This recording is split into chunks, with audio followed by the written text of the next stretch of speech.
بسم اللہ الرحمن الرحیم۔ پہلے فرسٹ پارٹ میں ہم نے اصحاب رس کے بارے میں قرآن پاک کی آیات اور حدیث مبارکہ سے کچھ بیان کیا ہے۔ اب دوسرے پارٹس میں کچھ اور روایات ہیں جس کا تفصیلی ذکر ہم اس ویڈیو میں بیان کرتے ہیں۔ اصحاب رس اس قوم کو کہا جاتا ہے جس نے اپنے پیغمبر کو کنویں میں پھینک دیا۔ اصحاب رس اس گروہ کو کہا گیا ہے جس نے اللہ کی پرستش سے انکار کیا اور ان کی خواتین چپٹی بازی مضاحکہ کرتی تھی۔ اللہ نے ان کی ہدایت کے لیے ایک نبی بھیجا جسے ان لوگوں نے کنویں میں پھینک دیا، اور اسی وجہ سے اللہ تعالیٰ نے ان پر عذاب نازل کیا۔ اس گروہ کے رہنے والے کے زمانہ اور جگہ کے بارے میں اختلاف پایا جاتا ہے۔ سہیلی نے اپنی کتاب التریح والاعلام میں لکھا ہے کہ قرآن پاک کی آیت وبیر متنا و قصر مشید کی تفسیر میں لکھا کہ رس ہی وہ کنواں ہے جو اس آیت میں مذکورہ ہے، اور یہ کنواں عدن میں تھا اور ان لوگوں کی ملکیت میں تھا جو ہلاک شدہ فوج سمود کے باقی ماندہ افراد تھے۔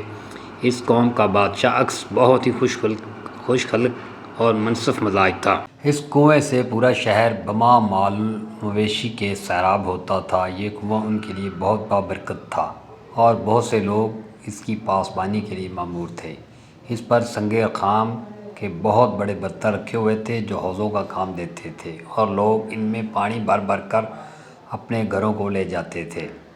غرض کہ یہ کنواں ان کے لیے اللہ تعالیٰ کی طرف سے بہت بڑا انعام تھا۔ اس کنویں کے علاوہ ان کے یہاں اور کوئی چشمہ وغیرہ نہیں تھا۔ اصحاب رس کی گمراہی۔ اس بادشاہ اکس کی عمر طویل ہوئی۔ جب وہ فوت ہوا تو اس کی قوم نے اس کی لاش پر ایک قسم کا رون ملا تاکہ وہ گلنے اور سڑنے سے محفوظ رہے، کیونکہ ان لوگوں کا یہ دستور تھا کہ جب کبھی ان کے یہاں کوئی مقرر شخص مر جاتا تو یہ لوگ اس کی لاش اس طریقے سے محفوظ رکھتے تھے۔ اس بادشاہ کا مرنا بہت شاک گزرا، کیونکہ اس بادشاہ کے مرنے کے بعد ان کا انتظام سلطنت درم برم ہونے لگا۔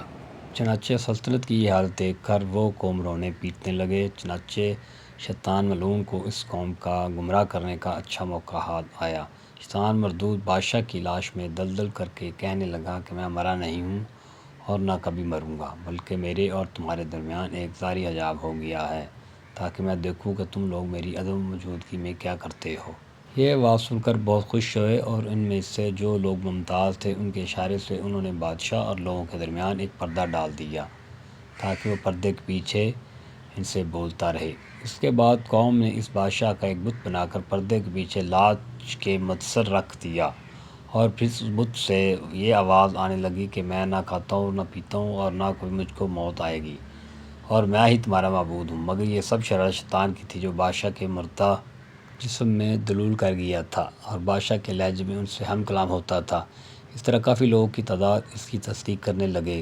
کچھ ایسے بھی تھے جو اس کو شیطانی ڈھونگ کہتے تھے، مگر ان لوگوں کی تعداد قلیل تھی۔ مگر جب کوئی خدا رس مومن ان کو سمجھاتا کہ یہ شیطانی ڈھونگ ہے تو آپ اس کی تصدیق نہ کریں، اس پر یہ لوگ اس کو ڈانٹ ڈپٹ کر خاموش کر دیتے تھے۔ چنانچہ دھیرے دھیرے اس قوم میں کفر اور بت پرستی کا آغاز ہوا، اور جب اس قوم کی سرکشی حد سے بڑھ گئی تو حق تعالیٰ نے ان کی طرف ایک نبی مبعوث فرمایا جس پر خواب میں وحی نازل ہوتی تھی۔ یہ نبی حضرت حنظلہ بن صفوان علیہ السلام تھے۔ آپ نے اس قوم کو بہت سمجھایا کہ اس بت کے اندر روح نہیں ہے بلکہ شیطان اس کے اندر سے بولتا ہے، اور یہ حق تعالیٰ کسی مخلوق میں ظاہر نہیں ہوتا، لہذا تمہارا یہ مردہ بادشاہ ہرگز خدا کی خدائی میں شریک نہیں ہو سکتا۔ آپ نے ہر چند ان لوگوں کو نصیحت فرمائی، مگر یہ نصیحت کارگر نہ ہوئی، بلکہ یہ قوم الٹے آپ کے دشمن بن گئی اور آپ کو اذیتیں دینے لگے۔ اس کے بعد آپ کی قوم نے آپ کو شہید کر دیا، جس کی وجہ سے اللہ تعالیٰ نے اس قوم پر عذاب نازل فرمایا۔ اور وہ اس طرح کہ جب شام کو یہ قوم کھا پی کر آرام سے سو گئی تو اللہ تعالیٰ نے ان کنویں کو خشک کر دیا۔ صبح جب لوگ جاگے تو ان کو یہ حل معلوم ہوا، اور آخر نتیجہ یہ ہوا کہ پوری قوم ماں مویشیوں کے پیاس سے تڑپ تڑپ کر مر گئے، اور پوری بستی درندوں کا مسکن بن گئی، اور بجائے انسانوں کے وہاں شیروں اور جنوں کی آوازیں آنے لگیں، اور تمام باغات خاردار جھاڑیوں میں تبدیل ہو گئے۔ یہ واقعہ تھا حضرت حنظلہ بن صفوان علیہ السلام کا اور اصحاب رس کی گمراہی کا۔ اس کے بعد کچھ روایات اور ہیں، ان کا ذکر سنیے۔ پہلی روایت حضرت علی سے منقول ہے کہ اصحاب رس حضرت سلیمان کے زمانہ میں رہتے تھے اور صنوبر کے ایک درخت کی پوجا کرتے تھے۔ کہا جاتا ہے کہ اس درخت کو یاس بن نوح نے رشاب نامی ایک دریا کے کنارے لگایا تھا، اور کسی کو اس دریا سے پانی پینے کی اجازت نہیں تھی۔ ہر سال عید کے دنوں وہ قوم اس درخت کے گرد جمع ہوتی تھی اور اس کی شاخوں سے مختلف کپڑے باندھتی تھی، پھر دعا، تضرع اور قربانی کرتی تھی۔ اس کے بعد شیطان آ کر اس درخت کی شاخ کو ہلاتا تھا اور ان کے کاموں سے اپنی خوشنودی کا اظہار کرتا تھا۔ اصحاب رس اس کے بعد عیش و نوش بالخصوص چپٹی بازی مضحکہ میں مشہور ہوتے تھے۔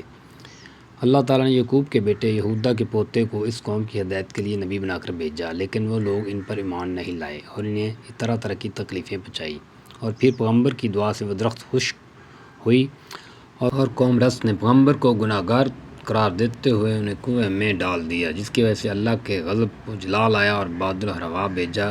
دوسری روایات میں اصحاب رس کے رہنے کی جگہ کو حضرموت یعنی یمن قرار دیا گیا ہے اور ان کا پیغمبر حنظلہ بن صفوان علیہ السلام ذکر ہوا ہے، اور وہاں کے لوگ چپٹی بازی مضحکہ کرتے تھے۔ حنظلہ نے انہیں اس کام سے روکنے کی کوشش کی، لیکن ان لوگوں نے انہیں اذیت دی اور کنویں میں پھینک دیا، جس کی وجہ سے اللہ تعالیٰ نے سیل ارم عذاب نازل کیا۔ کہا گیا ہے کہ حنظلہ کی قبر میں ایک تحریر ملی ہے جس میں حنظلہ کی زبانی لکھا ہوا ہے کہ وہ اللہ کے نبی تھے اور یمن کے حمیر، عریب اور زیز کے لوگوں کے لیے مبعوث ہوئے تھے۔ بعض روایت کے مطابق دلحاس نامی ابلیس کی بیٹی اس قوم کی عورتوں کو مضحکہ سکھاتی تھیں اور تشویش کرتی تھیں۔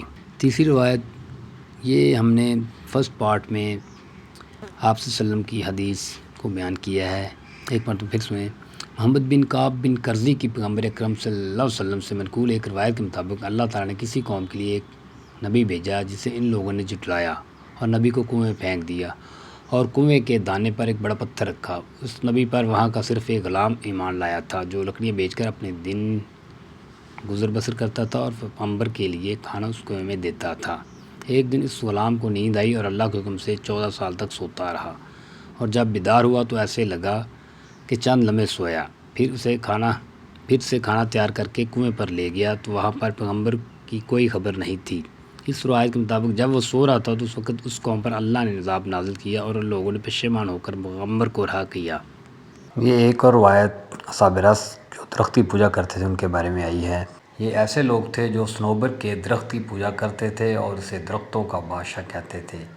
یہ وہ درخت تھا جسے جناب نوح علیہ السلام کے بیٹے یافس نے طوفان نوح کے بعد روشن اب کے کنارے کاشت کیا تھا۔ رس نامی نہر کے کنارے انہوں نے 12 شہر آباد کر رکھے تھے، جن کے نام یہ ہیں: ابان، ازر، دی، بہمن، اسفن، فروردین اور بدشت، خرداد، تیرمرداد، شہریور اور مہر۔ یونانیوں نے اپنے کیلنڈر کے 12 مہینوں کے نام انہی شہروں کے نام پر رکھے ہوئے تھے۔ چونکہ وہ درخت صنوبر کا احترام کرتے تھے لہٰذا انہوں نے اس کے بیج کو دوسرے علاقوں میں بھی کاشت کیا اور آبپاشی کے لیے ایک نہر کو مختص کر دیا۔ انہوں نے اس نہر کا پانی لوگوں کے لیے پینا ممنوع قرار دے دیا تھا تاکہ اگر کوئی شخص اس سے پی لیتا تو اسے قتل کر دیتے تھے۔ وہ کہتے تھے کہ کیونکہ یہ ہمارے خداؤں کا سرمایہ حیات ہے لہذا مناسب نہیں ہے کہ کوئی اس سے ایک گھونٹ پانی کو کم کر دے۔ وہ سال کے 12 مہینوں میں سے ہر ماہ ایک شہر میں ایک دن کے لیے عید منایا کرتے تھے اور شہر سے باہر صنوبر کے درخت کے پاس چلے جاتے، اس کے لیے قربانی کرتے اور جانوروں کو ذبح کر کے آگ میں ڈال دیتے۔ جب اس سے دھواں اٹھتا تو وہ درخت کے آگے سجدے میں گر پڑتے اور خوب گریہ کیا کرتے تھے۔ ہر مہینے ان کا یہی طریقہ کار تھا۔ خداوند عالم نے بنی اسرائیل میں سے ایک نبی ان کی طرف بھیجا تاکہ وہ انہیں شرک سے روکے اور خدائے وحدہ لا شریک کی بات کی دعوت دے، لیکن وہ اس نبی پر ایمان نہ لائے۔